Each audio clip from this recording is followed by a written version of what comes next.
Today's video is sponsored by ETele. More on that in just a moment. Yo, what is going on, guys? Winter Kills here, and welcome to a brand new and updated Speedroid deck profile for February of 2020. New format, new cards available to us both via the ban list and the grand creators.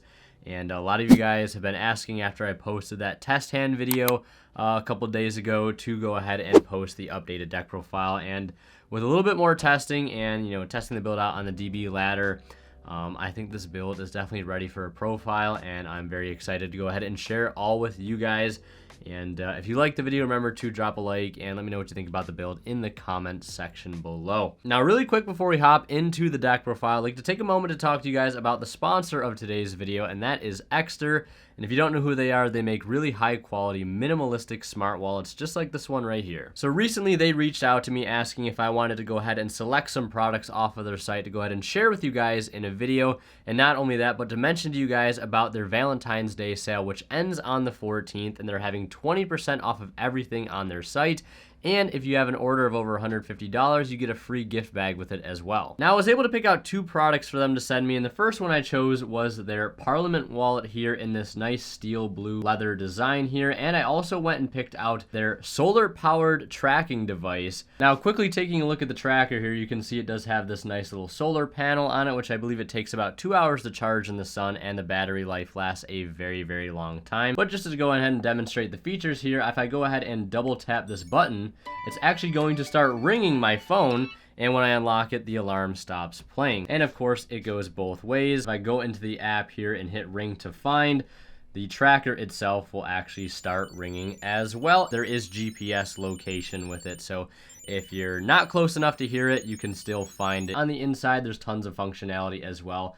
You've got a strap for cash, you've got a few slots on the side here to hold more cards, and if you're wondering where the rest of your cards are supposed to go, this little trigger here on the bottom, if you press it, it goes ahead and fans out all your cards just like that for easy access. Overall, love this wallet. I'll definitely be using this as my daily carry from now on. So if you guys would like to support the channel by shopping on their site during their Valentine's Day sale, don't forget to check out my affiliate link to ETele down in the description below. If you guys shop and check out using that link, a small bit of the revenue from your purchase will go right back into the channel and helps out a ton. I'll leave it in the description and in a pinned comment as well. If you guys do end up picking up a wallet using my link, I really do appreciate it. Now, with all that out of the way, let's go ahead and hop into the deck profile. All right, so starting with our monster lineup here, we have 3 copies of Ultra Hound.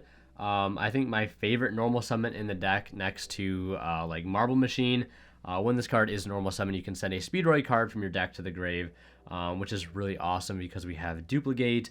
So this card becomes a 1-card rubber band shooter, or it can become a 1-card cork shooter, allowing you to either search an interruption in the form of duplicate, or search an extender in the form of wheel. So very, very versatile card, and on top of that, it has a graveyard effect, which gives us really good follow-up. Not to mention, you can use this to return a rubber band plane to go ahead and summon out a Chambra, link, or synchro it off, and then trigger its graveyard effect to be able to add back one of your banished Speedroids. And if you pair that with Card Turbo, you can basically add back any Speedroid card in your grave with the help of Hound and Chambra, so long as you have that rubber band plane engraved. But love this card to death, and definitely think it is a 3 of, at least in my particular build. Next up, we have 3 copies of Marble Machine. Second best normal summon, maybe best normal summon, really depends on who you ask. But when it is normal summon, it adds you a Speedroid monster. So if you add Card Turbo, obviously you can get it itself into a rubber band shooter. You do have to burn Card Turbo though, which is a little unfortunate, but it still technically can be a 1-card rubber band shooter. It being level 2 also does come up because it makes it easier to get into Hagoita, one of our best synchros, by pairing it with any of our level 3 tuners like Duke or Card Turbo. So very nice for that reason. Just all around great search, allowing you to get access to things like Tekatomborg, Card Turbo, rubber band plane, etc. mid combo or at the start of your combo. Very, very helpful card, and definitely a 3 of as well, in my opinion. And then next up, we have the one and only, the boy, the GOAT, Terratop. Gotta play this card, mandatory. If you control no monsters, you can special summon it, and when it's normal or special summon, you can add a Speedroid monster. So it's an extender or a searcher or a starter that searches another searcher. Really, really great card, and definitely should be played in the deck, and I hope it comes back to 1 or to 3 at some point. With an errata. Next up, we have Tetherwolf. I almost called it Terror Top again, but we have Tetherwolf. When this card is normal summon, it has a mandatory effect where it special summons a Mecha Phantom Beast token to the field at level 3.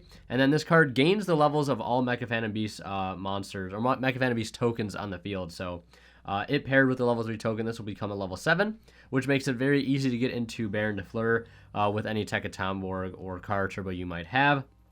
And one of the reasons I really like this card is because it does help you get early Baron access.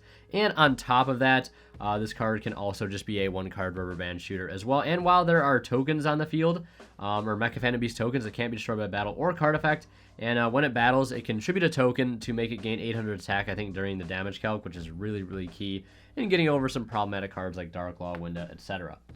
And then moving on here, we have 3 copies of Tekatomborg.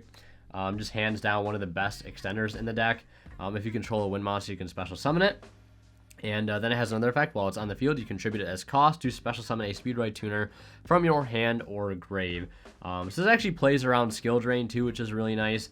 And one thing to note, its effect attribute to spec a tuner is not a once per turn. The only thing you have to be careful with this card is that you can only special summon it once. So you can start your turn by normal summoning this card, and then later on adding it off a Marble Machine or a Terror Top, and then special summoning it and using its effect again. So very, very versatile card, and definitely a 3-of in the deck as well. Next up, we have 3 copies of Car Turbo. I think the only special summonable, at least by its own effect, tuner in the entire archetype, and that's one of the reasons why it's so good. It's just a free body to get on field to help you synchro climb into things like Crystal Wing or Shen Shen, or Baron if you have something like Griffin Rider or Tetherwolf. And it has a nice graveyard effect where it can banish it and another Speedroid monster to make all wind monsters you control gain 800 attack until the end of the turn. And that's nice for a couple reasons. One, which we already talked about, for like setting up Chambra, and B, just piling on damage for game when you otherwise wouldn't have game available. And then next up, we have 2 copies of Den Den Daiko Duke. Really, really awesome superior extender right here. If it's in the graveyard, you can banish that as cost to special summon a Speedroid tuner from your hand or grave that is not specifically Den Den Daiko Duke.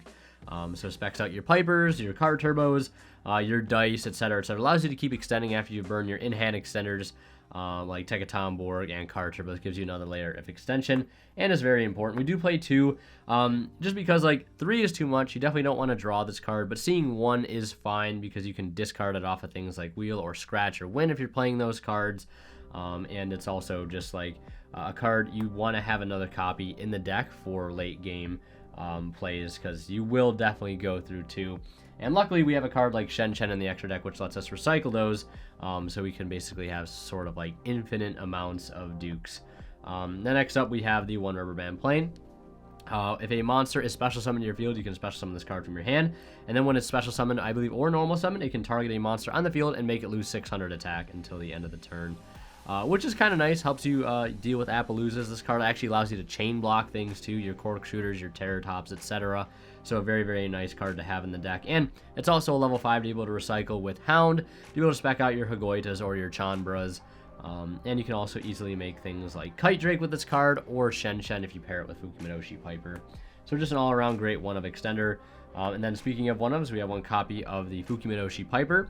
When this card is normal or special summon, you can excavate the top cards of your deck equal to the number of other wind monsters you control, and then take 1 of those cards. The rest go to the bottom. And yeah, you can take any card. Does not have to be a Speedroid, doesn't have to be a wind monster. It could be literally any card. Ash, Valor Imperm, Nibiru, Speed Recovery, whatever. You could take that card to your hand and just either give you more defensive cards to have your opponent deal with, or give you more extenders to help complete the board you want to make. It being a level 4 is also really nice because we can pair it with things even like Tetherwolf if there's no token for Kite Drake. Pair it with your Hagoita for things like Shen Shen, or you can pair it with Stardust Charge Warrior for things like Baron, which is really, really one of the things we're going to be doing more often. This card also has a really neat graveyard effect. It says you can just banish this card from your grave to target a level 3 or higher wind monster you control to reduce its level by 2, which is kind of nice because you can like take something that's like a Shen Shen and make it a 7 to make Baron with a level 3 tuner, or you could take something like Clearwing Fast Dragon or you know, when Pegasus at Ignister, drop it down to a level 5 to make Crystal Wing with. So that effect does kind of come up sometimes as well. Then next up, we play 1 copy of the Red Eye Dice. This card I personally don't like playing more than 1 copy of. I know some people play 2, so if that you roll a 2 off of your Speedroid wheel, that you can still summon 2 bodies to be able to then go into Rubber Band Shooter with. And yes, that is a nice luxury to be able to have. But at the same time, I also don't like playing multiples of this card because it is a very bricky card. It's not a card I want to see in my opening hand. I'd rather it stay in the deck to be able to summon off of Tekatomborg, or leave it in the graveyard to be able to special summon it off of something like Dendendeko Duke or Recovery. I do see the benefits of playing 2, but at the same time, there is the drawback of you're going to see this card in your opening hand more often, which I am personally not a fan of at this moment. So next up, we have 2 copies of the Wandering Griffin Rider. You guys saw this earlier, but this is the newest piece of support in the deck from the Grand Creators. This card is just a nice wind extender that allows us to get into our Baron de Fleur very, very early, pairing it with things like Car Turbo, or things like Tekatomborg or Marble Machine or Hound. All work very, very well with this card to combo into Baron before your 5th summon, which is really, really important. And the nice thing about this card is it doesn't conflict with Nibiru or Gamma if you're playing it, because it's a quick effect to special summon itself. So you can go Chainlink 1 Griffin Rider, Chainlink 2 Nib. Nib will resolve, and then Griffin Rider will summon, whereas if it were like Primitive Butterfly, you'd be left with a dead butterfly in your hand, which is never fun. You want to be able to use those cards, especially since it can get you into Baron, which is even good going 1st or 2nd. Getting access to a Baron very early helps apply a lot of pressure going into board. So I have thought about playing 3. The only thing I would cut maybe would be Tetherwolf, but like Tetherwolf also can get you into Baron very easily with having the same extenders that this card requires, while also being a 1-card Rubber Band Shooter. So I feel like at the same time, I should just play 2 and keep the Tetherwolf. And then next up, we have some hand traps. Here we have 3 copies of Effect Veiler. This, you know, the hand trap lineup could be changed to your liking, to whatever you feel is better for your local meta or whatever it may be. I personally like Effect Veiler. It's not a once per turn hand trap, and a lot of times your boards that you end on don't have a lot of interaction, at least in terms of the monsters you're putting up. Maybe a Baron and a Shen, that's 1 negate, and a lot of your other interruptions are going to be coming from hand traps you're drawing into off of your Charge Warrior and Piper. So having a not once per turn hand trap like Veiler is very clutch, and I think it's still pretty high impact. It's good against a wide range of decks. Hits the Verte Anaconda, which is very, very important. 3 copies of Ash as well. Very, very generic hand trap that respects and covers a lot of matchups, meta and rogue alike. So I think playing Ash still is very, very important. Also, same thing with Veiler. Ash is a different typing to be able to summon Shen back from the grave. And then 2 copies of Nibiru.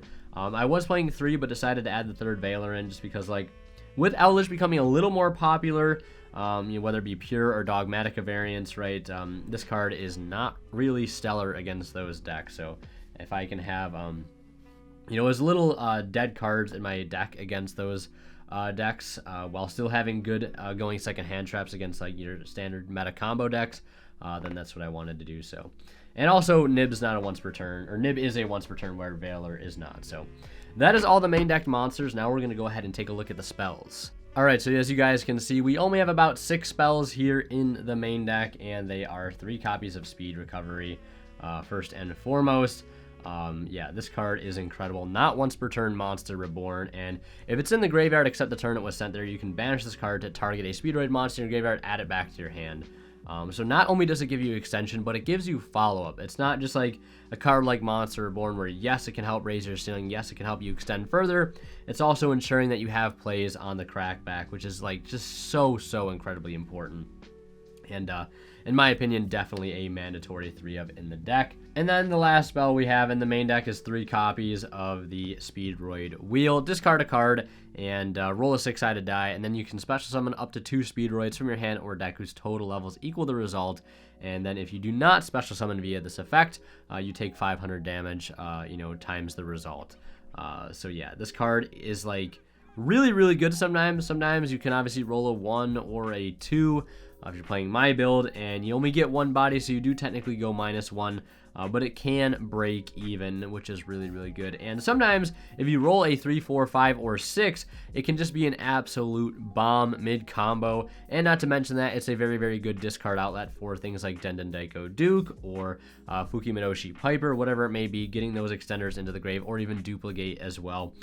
So very, very good searchable extender, because we can get this off of Cork Shooter. One of my favorite things to do is if I open up Hound and Duke, I can go Hound, dump Duplicate, summon the Duplicate, sync it for Cork Shooter, add this, and then later on in the combo, or immediately, I can activate Wheel, pitching Duke. And even if I roll a 1, I still can get into Rubber Band Shooter, plus have an extender to get into a Rorodon if I need to, even if the Rubber Band Shooter gets stopped. So yeah, that is it for the spells. Now we'll take a look at the traps. And for the traps, we even have less than we do the spells. We only have 5 total, as you guys saw, and we have 3 Imperm. 3 Imperm, yeah, this is a great, not once per turn hand trap. Good as your, in your opening 5, and also good as your 6. Really, really versatile card, and it really doesn't need much explaining beyond that. And then lastly, we have 2 copies of Speedroid Duplicate. Basically, its on-field effect says you banish a wind monster from your graveyard as cost, and then target a card your opponent controls, return it to the hand. So, like, really good at stopping some combo decks, especially like Phantom Knight. Sometimes you bounce their Torn Scales on normal summon, and it just ends their turn, and it forces them to have 2 more extenders. Great at outing things like DPE and returning it back to the extra deck so it does not trigger its graveyard effect. Also outs back row, main decked out to Mystic Mine. Like, what more could you ask for? And on top of that, it's basically like a level eater in grave. You target a level 2 or higher Speedroid and reduce its level by 1, and if you do, special summon this card as a level 1 tuner 0/0. Yes, it is a once per duel effect, but it's basically an in-archetype level eater, which is absolutely insane, and definitely, I would say, play at least 2, so your Hound can be a 1-card interruption. It's a normal summon that gets you an interruption, plus follow-up. It's basically like Alistair the Invoker. And that's just another reason why I love Hound, because it's a normal summon that can get you follow-up plus an interruption.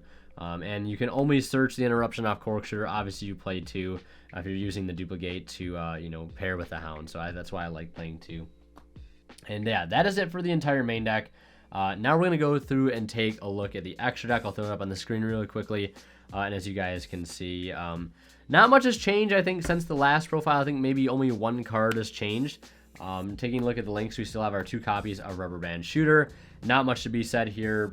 Fantastic link too. I like playing 2 just because if the first one gets stopped, having the second one gives you a ton of follow-up where you'd just be dead in the water. Otherwise, Auroradon lets you play through things like D-Barrier and any interruptions on your link 2 as well. Because a lot of people are going to be taking the bait that they need to hit the link 2, then you just climb up to Auroradon and still combo, and then they're just left kind of speechless at that point. Then next up, we have 2 Cork Shooters. Insane extender in the extra deck. Has 2 effects on Synchro Summon, either add a Speedroid spell or trap, or special summon the materials that you use to make it, as so long as they're monsters and in the graveyard, so basically like Soul Charge. This pairs well with things like Dice and, any other monster to bring them both back, and then make Hagoita, then make Crystal Wing, or make Shen Shen, with a Charge Warrior draw. Like, really, really strong card all around. I think playing 2 is fine, because a lot of times you'll find yourself summoning 1 off of Hound with his graveyard effect, and then needing to make an actual, Cork Shooter later on in that turn or later in the game. Then we have 1 Hagoita. Shoutouts to Aerosol with the signature there. This card is crazy. If it's in the graveyard while you control a Speedroid tuner, special summon it. Lets you make Crystal Wings, Kite Drake, Shen Shens for the free. Its on-field effect isn't so bad against certain decks like Sword Soul and PK. It contributes itself as a quick effect to increase the levels of all monsters on the field by 1. There's even a cool play you can do if you have this on field and you have Piper. You can actually use Hagoita's graveyard or on-field effect to tribute it, make the Piper a level 5, and then use Hagoita's graveyard effect to bring itself back. And now you have 2 level 5s, 1 tuner, 1 non-tuner, synchro into Baron, just like that. So really cool play you can do. Then we have 1 copy of Chanbara. OTK machine. It can attack twice, and each time it declares an attack, it gains 200 attack. This paired with Card Turbo puts on about like 200 damage, which is quite a bit. That and a Rubber Band Shooter is game. And if it hits the graveyard, it can go ahead and add back a banished Speedroid card, which is really nice. Also a great thing to be able to send off of Maximus too. Same thing with Kite Drake. Then we play 1 Juju. This card is like really, really underrated. I thought about playing Raptite in here, but with all the grinding I've been doing on DB lately, this card just proves time and time again why it's such a valuable asset in the deck. Some people just outright can't deal with it. It can't be destroyed by battle or card effects. If you have two monsters in the graveyard with the same type and attribute but different names, which they're all wind machines, so it pairs very well with this. And then it has removal in the form of sending things to the graveyard instead of destroying them, which also comes up clutch too. Level 6s are just very easy to make. Then we have one Stardust Charge Warrior. You know, drawing cards mid-combo is pretty good when you're climbing up into Baron, I heard. One copy of Clearwing Fast Dragon. This could be Wind Pegasus at Ignister. I've been thinking about playing Wind Pegasus a little bit more because, you know, banishing a 7 does come up a little bit now in Speedroids. Especially if you're not playing double yo-yo. You know, if you're playing double yo-yo, it probably comes up a lot, but if you aren't, it comes up, you know, maybe 2 out of 10 times, I would say, which is definitely worth playing because it allows you to get access to Piper and Duke in some hands, or Piper and Hound or Terror Top, whatever combination you need. And then you have the option to attack with Shen Shen to recycle Pegasus to the grave, which is a really strong option to help protect your field if they clear your Baron or your Shen Shen. And on top of that, you know, having a card like Clearing Fast Dragon is really good too because it's an easy interruption that you can make to help stop things like Anaconda, etc. So yeah, really like Fast Dragon. Like I said, I might go for the Pegasus at some point. I would just have to test it. One Kite Drake, basically a better Black Rose. You can like use this card to crash into things mid-combo to search more extenders like Terror Top. Great thing to send off Maximus if it hits the grave and in your possession. You can add a Speedroid card from your deck to your hand. And it can also just blanket negate everything on your opponent's field that's face up too, which is really incredible. 2 copies of Crystal Wing, one of the best boss monsters in the deck. We can spam these things on the field very, very easily. Yeah, really cool things like you can do, like combos that you can do to get to both of these, especially under Droll too, which is why I really like this. And this, like, these actually let you OTK through boards too. If they have monsters in attack position, you have card turbo, you can just swing over at certain things at 3,800. And then do 2 of these attacking over at 38 is like 7,600 damage, which is quite a bit of damage just for 2 monsters. One Shen Shen, great against Dragon Link, great against Sky Striker, great against the Eldritch deck. Insane card that we can make very, very easily in this deck, and it also recycles our resources, and on top of that can be a graveyard extender too by banishing a hand trap and any other wind monster in our grave. So love Shen Shen a lot. Then last but not least, Baron de Fleur, the best boss monster I think Speedroids have ever received. Incredible card. The only thing I wish this was, if it was a Speedroid monster, that would probably make it better. But the removal effect is great. Omni Negate is incredible. You can make this card so easily with the help of the Wandering Griffin Rider. And also its standby phase effect comes up quite a bit too by being able to bring back things like Shen Shen, Crystal Wing, Terror Top, etc. Lets you get the ball rolling again on your turn if you've exhausted your Baron Negate. So yeah, that is it for the extra deck. Now before we go into the side deck, you guys know in that test hand video I posted recently, I was playing the ETele build, and it is obviously not in my current list. I'll show you guys here in just a moment what you can swap in and out to go ahead and add the ETele engine into the deck if you'd like to play it. I personally don't enjoy playing the ETele engine right now for 2 main reasons. The first being the inconsistency that it adds to the deck. You have to play things like Nian and especially Pilica. Pilica is an incredible extender. Like, I wish I could fit the ETeles in here without worrying about having to draw the bricks, cutting hand traps, and, you know, overall, you know, increasing the deck count of the deck overall, making it more inconsistent. That's just the biggest takeaway for me and the reasons why I don't like it. Yes, it is nice to be occasionally, you know, to occasionally see ETele for that extra extension power that it can offer. But at the same time, you know, you're making your deck more die roll dependent because you're playing way less going second cards. And I think I just value seeing more hand traps more often. And the fact, like, I took that build to a tournament, and I just missed all the extra hand traps. Sure, the ETeles were nice, but my opponent was most of the time able to build a board uninterrupted because I just didn't have enough going second cards, didn't see enough starters when I needed to see them, and I just personally am not a fan of that. I like playing the clean cut 40, having the highest chance possible I have of seeing starter cards like Marble Machine, Terror Top, Hound, Wheel, etc., and also not having so many bricks in the deck because we already really don't want to draw things like Piper and Red-Eyed Die, and then when you add things like Nian and Pilica on top of that, you have 4 bricks in the main deck, which is quite a bit, and if you want to space them out, you have to go over 40, so it's just kind of a double negative at that point. But yeah, that is why I don't play the ETele package right now. I'll still probably test it here and there, and maybe I'll play a build that doesn't have hand traps and has things like droplet in it and just plays 40 as well.